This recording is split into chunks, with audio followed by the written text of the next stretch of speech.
সুকুমার সেনগুপ্ত স্মৃতি eco tourism park নতুনভাবে সেজে উঠছে ঘাটালে।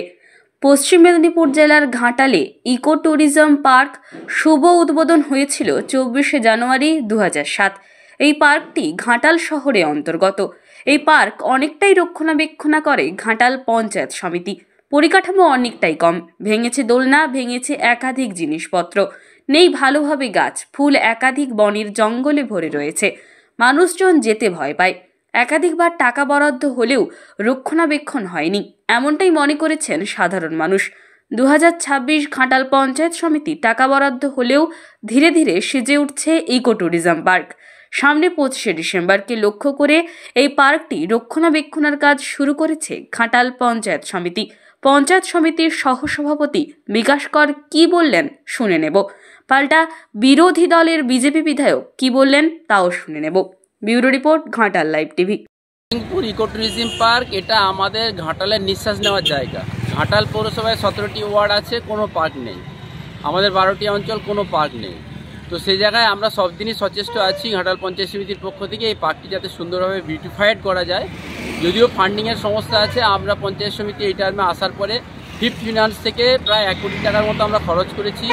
বাউন্ডারি ওয়াল থেকে আমাদের পুকুরকে বড় আরও গভীরতা বাড়ানো থেকে শুরু করে আরও ছোটোখাটো পানীয় জলের সংস্থান সব কিছু করেছি আমরা চাই আরও এর উন্নয়ন। বীরসিংহ ডেভেলপমেন্ট অথরিটির পক্ষ থেকে একটি রাস্তা হয়েছে, খুব সুন্দর, দেখবেন 12 ফুট চওড়া। আমাদের সুমনবাবু এসডিও সাহেব, ওনার পৌরহিত্যে এই কাজটা হয়েছে, ওনাকে অনেক ধন্যবাদ জানাই, উনি চলে গেছেন।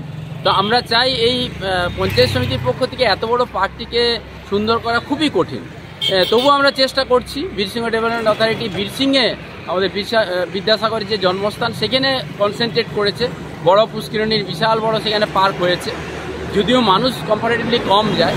তো আমরা চাই এই ঘাটাল পৌরসভায় পৌরবাসী, কলেজ, এত প্রতিষ্ঠান, এত মানুষের বাস, প্রায় আপনারা জানেন এখানে লক্ষ লক্ষ মানুষ বাস করে। তো সেই জায়গায় তাদের কাছে একটা পার্ক যাতে সুন্দরভাবে গড়ে তোলা যায় সেটা আমরা চেষ্টা করছি। আমরা বীরসিংহ ডেভেলপমেন্ট অথরিটি, আমাদের ডিএম সাহেব, আমাদের নতুন এসডিও সাহেব এসেছেন, তাদেরকে অনুরোধ করছি যে আরও ফান্ডিং যাতে করে এই পার্কটিকে সুন্দর করা যায়। এবং আপনি জানেন যেখানে পরিযায়ী পাখি কিন্তু আছে, প্রত্যেক বছরই পরিযায়ী পাখি আছে, সেই পাখি যাতে সুন্দরভাবে থাকতে পারে আমাদের ফরেস্ট ডিপার্টমেন্ট পক্ষ থেকে ডিসপ্লে করা হয়েছে, মাইকিং হয়েছে, যাতে এখানে তারস্বরে কোনো বক্স না বাজানো যায় বা এদের উত্ত্যক্ত না করা হয়। এই পরিযায়ী পাখি দেখতেও কিন্তু মানুষের ভিড় হয়। শীতকাল পড়ে গেছে, অনেক মানুষ এখানে পিকনিক করবে, তাদের সবাইকে আহ্বান জানাই ঘাটাল পঞ্চায়েত সমিতির পক্ষ থেকে, আসুন আমরা আস্তে আস্তে গড়ে তুলছি, আপনারা সহযোগিতা করুন। যে ঘাটালের একটাই মাত্র পার্ক, যেই পার্ক মনে করলেই সরকার একটা স্বর্গের মতো সাজাতে পারত, কিন্তু এই সরকার কোনোভাবেই কোনো দিন এই পার্কে ধ্যান দেয়নি।